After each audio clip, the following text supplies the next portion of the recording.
Hello and welcome to my presentation. My name is Michelle Bonas and I'm a student through Indiana State University in the Bachelor of Science in Nursing program.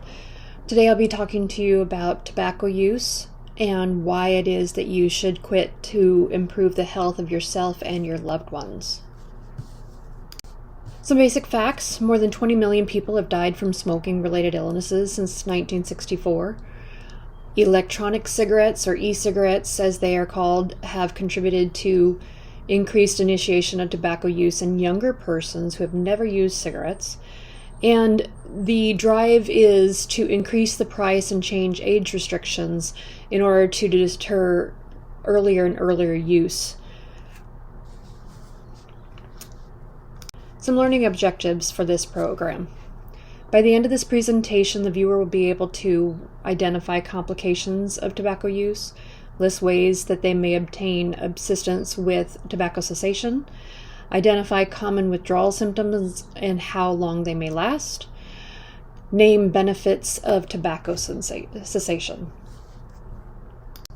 At this point, I encourage you to stop for a moment and take a brief pretest that I have created and attached to the bottom of this screen. It may give you some idea of what you already know and what you stand to gain from this video.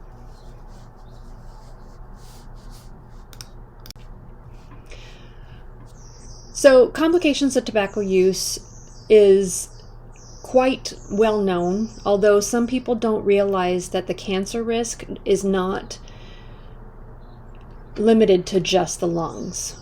What people don't realize is people can develop cancer of the esophagus and the stomach from smoking as well.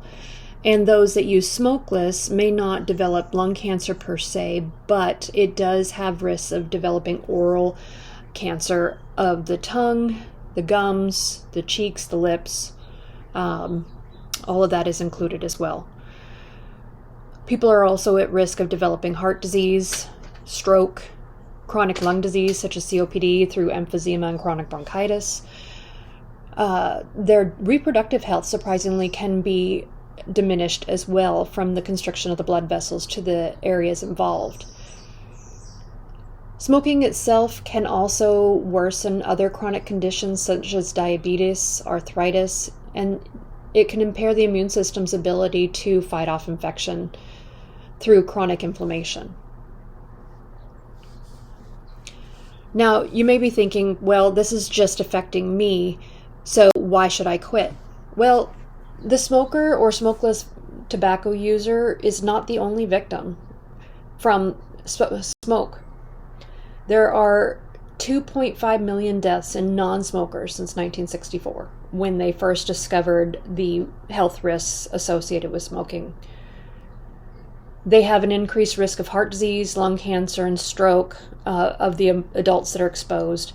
And children end up having much more severe asthma attacks, respiratory and ear infections, and in infants there's an increased incidence of SIDS. While they may not know all the causes of SIDS, they have identified that being in a household with smokers has shown to be a common thread. The benefits of smoking are you have a decreased risk of heart disease, stroke, and cancer. Those that already have these problems, the quitting just helps prevent worsening or future recurrence. Your immune response is improved in battling infections. Your sense of taste and smell come back and improve. You save money. Think about all the money you're spending on packs of cigarettes per day or week. You could easily take a vacation with what you spend on cigarettes daily if you saved it up over a month or two. Quitting also protects others from harm. Like I said, secondhand smoke has been shown to affect others exposed. And overall, you'll look, feel, and breathe better. What people don't realize is the amount of nicotine and tar that builds up on your walls and windows if you smoke inside your car or your house. If you were to wash your walls and windows, you would have a yellow stain that comes off on your rag. And your clothes as well as your skin. So here's what you can do to quit. First of all, make a plan and commit to it.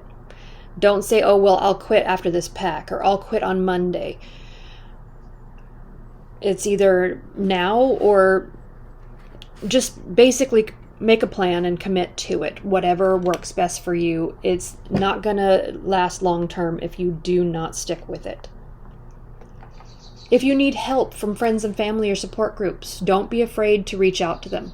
If you know a smoker, maybe ask them to not smoke around you until you've succeeded in achieving, or even encourage them to quit with you. Talk to your healthcare provider about possible nicotine replacement or prescription. Oftentimes, many insurances will cover both of these, and there are at least 2 prescriptions specifically on the market for smoking cessation. Do not a slip discourage you from your goal. Just because you had a craving and you gave into it does not mean you failed.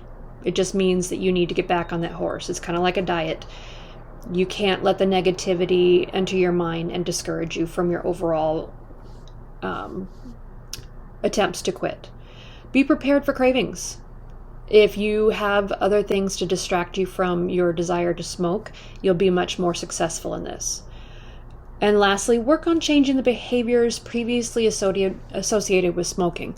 So if you are used to getting up and having a cigarette with your cup of coffee in the morning, maybe find something else to do to replace that.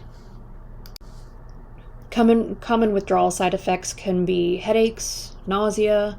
You can develop tingling in the hands or feet, cough, sore throat. Your appetite may increase, and you may gain a little weight, but that can be managed. You may get cravings for nicotine as it leaves your body. It acts on the brain, just like any other drug. You may get irritable, frustrated, angry, or anxious. And it's just important that you communicate with those around you of what you're going through so that they better understand that it's temporary. And speaking of temporary, most of these symptoms will go away or at least lessen within 10 to 14 days of quitting. Some additional resources for getting support and education on how to quit. Ask your healthcare provider for pamphlets or assistance in quitting with prescriptions or nicotine replacement.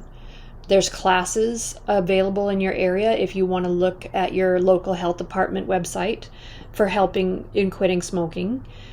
Your local organization may offer resources as well. They even, if your insurance won't cover nicotine substitutes, they may even have ways to help you afford them. There's support groups for people who want to quit. If your friends and family can't be there for you, then these support groups can help. And if you're feeling the urge to smoke and you're just really struggling, you can go to smokefree.gov in order to get a hold of a counselor and chat and get you back on the straight and narrow, or you can call the 1-800-QUIT-NOW phone number in order to speak with someone who understands what you're going through and can guide you through it. This last slide has websites where I got my information, and feel free to go to these for more education or a better understanding of why quitting smoking could benefit you. I hope you enjoyed this video and look forward to your benefits of quitting.